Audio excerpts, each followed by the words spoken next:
Decepção não mata, ensina a viver. Você concorda com isso? É mais ou menos sobre isso que nós vamos falar agora. A Rita Pinella, né, Rita? Tá certinho? Isso, tá sim. É psicóloga, veio aqui para participar do nosso programa pela primeira vez. Bom, Rita, quero saber de você. Decepção não mata, ensina a viver? Olá a todos. Bom, a decepção pode matar e pode ensinar a viver também. As duas coisas? As duas coisas. Na verdade, hoje a Rita veio ao nosso programa para falar sobre o não confiar nas pessoas. Nós vivemos um tempo em que as pessoas pouco se conhecem, né? Antigamente você conhecia bem quem era o seu vizinho, quem morava no seu prédio. Hoje em dia é possível você morar num prédio com pouquíssimas pessoas há muito tempo e não saber sequer o nome de cada vizinho, ou às vezes, sabe, de um ou outro. Quer dizer, não existe muita convivência e a decepção, e não há como não se decepcionar nessa vida, leva você a, de repente, não confiar em ninguém. É isso. Tem nome pra isso, a pessoa que não confia em ninguém? Se for uma questão muito engessada, é uma fobia. Pode se tornar um trauma, uma fobia, que a gente chama um palavrão tão feio, se chama pistantrofobia. Nossa. Porque como você mesmo disse, Claudete, decepção, todo mundo passa pela vida. Não tem jeito. Né? A gente vai acumulando experiências. Nessas experiências de vida, existem sentimentos bons, existem sentimentos não tão bons. E, obviamente, o ser humano, a gente procura não sofrer, né? A gente não quer sofrer. Quando a gente vive uma experiência onde a gente fica decepcionado, magoado com o outro, a gente não quer ter esse sentimento novamente. Uhum. E aí isso faz com que você evite relacionamentos, né? Qualquer coisa que possa sinalizar que eu venha a sentir novamente, a sofrer, a me decepcionar, eu vou ter um receio. Mas quando isso é exagerado, quando isso é exagerado, aí se torna uma fobia. Então, isso que eu ia te falar. Esse medo pode ser tão forte, que chega a atrapalhar todos os níveis da vida dessa pessoa? Com certeza absoluta, porque nós somos seres sociais. Tá, mas dependendo da decepção, por exemplo, eu confiava muito num namorado ou num marido que me traiu. Houve separação e tal, e aí eu não consigo mais me relacionar com ninguém no setor amoroso. Ou houve uma quebra de confiança, né? Vamos colocar assim, no setor amoroso. E aí esse medo de confiar nas pessoas pode se espalhar pela minha vida. Eu não confio no colega de trabalho, eu não confio no vizinho, eu não confio no irmão, eu não confio no amor. Então, quando se trata de uma fobia, a gente generaliza. É mesmo? Sim, sim. A partir de uma dor que pode ser em qualquer campo, então? Sim. Porque a gente se relaciona com as pessoas. Sim. Então, seja no aspecto de trabalho, familiar, eu engesso essa ideia e acredito como se fosse uma grande verdade de que me relacionar vai me fazer mal, vai me fazer sofrer, tá? Agora, eu gostaria, assim, de deixar bem claro que o medo, quando ele está num tamanho certo, ele é saudável até. Porque ele é uma questão de proteção, de sobrevivência, de autopreservação. Exatamente. É um alerta, né? Exatamente. Olha, para exemplificar, a gente tem, hoje em dia existe muito perigo na rua, né, de assalto. Sim. Então eu vou ter que sair à noite, é tarde da noite, eu tenho que andar. Eu tenho medo de ser assaltada, eu vou tomar algumas precauções. Certo, tá? Você toma mais cuidado. Você toma mais cuidado, você evita de andar numa rua escura, você tem algumas precauções. O que é uma fobia? A fobia é um exagero, né? A fobia, ela é um medo irracional. Então, assim, a rua tá perigosa, eu não saio mais.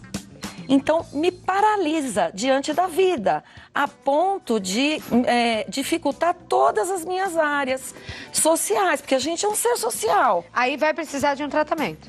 Ah, precisa. Com certeza precisa. É sempre psicológico esse tratamento? Se chegar ao ponto da fobia, E sabe o que é interessante, Claudete? Que é muito difícil uma pessoa que tem pistantrofobia chegar até o consultório do psicólogo. Por quê? Porque a relação terapeuta-paciente é uma relação de confiança. Se eu tenho medo de confiar... Como que eu vou confiar bem em quem eu nem conheço? Exato. Então, assim... Para se abrir, né? E aí, como é que a pessoa faz? Então, no primeiro momento, ela tem que se aperceber, né, que ela está pistantrofóbica. Isso, é tão difícil, né? É difícil. Vamos traduzir aqui. Que ela tá com medo de confiar nas pessoas. Isso, um medo exagerado. Não confia mais em ninguém. Não. Então, ela tem que se dar conta disso. Num segundo momento, ela perceber que o sofrimento por estar assim é muito maior do que o medo de querer vencer e superar. Peraí, eu vou dar uma saidinha e eu já volto para você dizer, então, o que fazer. Quando ela se dá conta disso, é verdade, se é uma relação, né? E é mesmo de confiança, psicólogo-paciente, como é que ela vai parar lá? Que é para você identificar, de repente isso não está paralisando a sua vida. E paralisa, porque a pessoa não consegue fazer mais nada, né? Como é que a gente vai poder viver nesse mundo sem confiar em absolutamente nada, ninguém? Não dá, não? Não dá. Voltar aqui para a nossa conversa, então, com a Rita Pinella, hoje psicóloga, falando sobre esse medo exagerado em confiar nos outros. Como é que se trata uma pessoa assim, Rita? Então, a pessoa chegando no consultório, muitas vezes, quem vai a perceber se ela tá com esse medo exagerado é um familiar. Quem tá ao lado? É, porque todo mundo sofre com isso, ela se isola. Quais são os sintomas? Ela começa a mudar o comportamento. Ela começa a ficar extremamente desconfiada, começa a se isolar, começa a querer ter o controle das situações, porque na medida que eu tento controlar, eu acho que eu não vou sofrer, me decepcionar, alguém vai me pegar desprevenido. Então, começam a aparecer alguns sintomas. Às vezes, até vai para os sintomas físicos. Ela começa a ter palpitação, boca seca.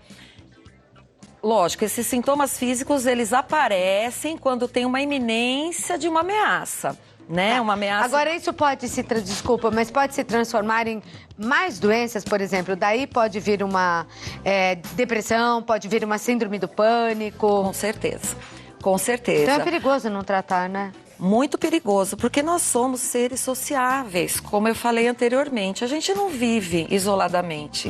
A nossa natureza é para se relacionar, para amar e se sentir amado, né? Se sentir protegido.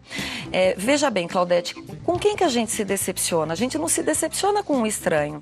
A gente se decepciona só com as pessoas que a gente tem uma relação afetiva. É verdade. Né? A gente necessita desse afeto, até para o desenvolvimento humano. Então, na medida que eu me isolo, que eu crio essa desconfiança tão exagerada, eu posso entrar numa depressão, eu posso somatizar com doenças físicas mesmo, sabe? Uma gastrite, uma dor de cabeça crônica. O pior é que eu fico pensando aqui, Rita, que às vezes a pessoa sofre e nem foi decepcionada, na verdade. Nossa, muito interessante o que você está falando agora, porque existe, a gente conhece, né, pela experiência clínica, situações onde, por exemplo, numa relação amorosa, a pessoa começou um relacionamento amoroso, um namoro muito gostoso de ambas as partes, teve cumplicidade, teve crescimento, desejo, prazer. E assim, ela tinha certeza que aquela pessoa do resto da vida dela. Aí chega um determinado momento, essa pessoa chega e fala, olha, acho que acabou a paixão, acabou o envolvimento, não vai dar mais certo, e interrompe. Então, assim, ela teve uma experiência positiva, mas aí ela teve um baque tão grande, que muitas vezes a pessoa se sabota. Futuramente. Então, às vezes ela está numa situação nova, de uma possibilidade de um novo relacionamento que pode vai ser dar muito tudo certo. Exato. Ela acha que não vai dar e já interrompe aqui. Aí ela começa a se sabotar. Por medo de tomar um tombo novamente, ela vira algoz da relação e dela mesma. Isso é que é duro, né? Ser o próprio inimigo, né? O e às vezes pior nessa própria relação, seja de trabalho, de amizade ou de amor mesmo, de cumplicidade, nem aconteceu o que você está imaginando, né? Porque nós vivemos num mundo onde a fofoca é terrível, não é?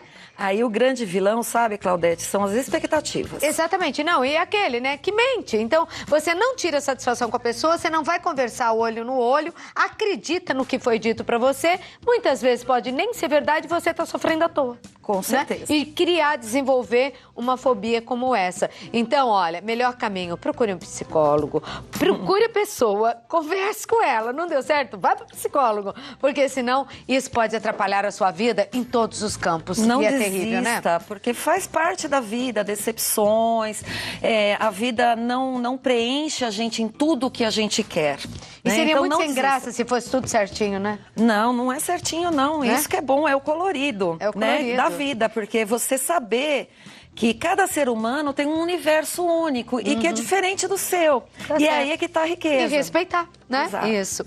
Então, força aí, agora você ficou conhecendo melhor essa fobia. Eu queria agradecer a Rita Pinella, hoje aqui em nosso programa, deixar aqui o seu telefone, é 11 São Paulo, 2615-9068, 2615-9068, e o site que está aí no vídeo. Muito obrigada, Rita. Eu que agradeço, Um beijo pra você, Claudete. prazer. Até Obrigada uma mesmo. próxima, Até. viu? Obrigada pela presença aqui no nosso programa.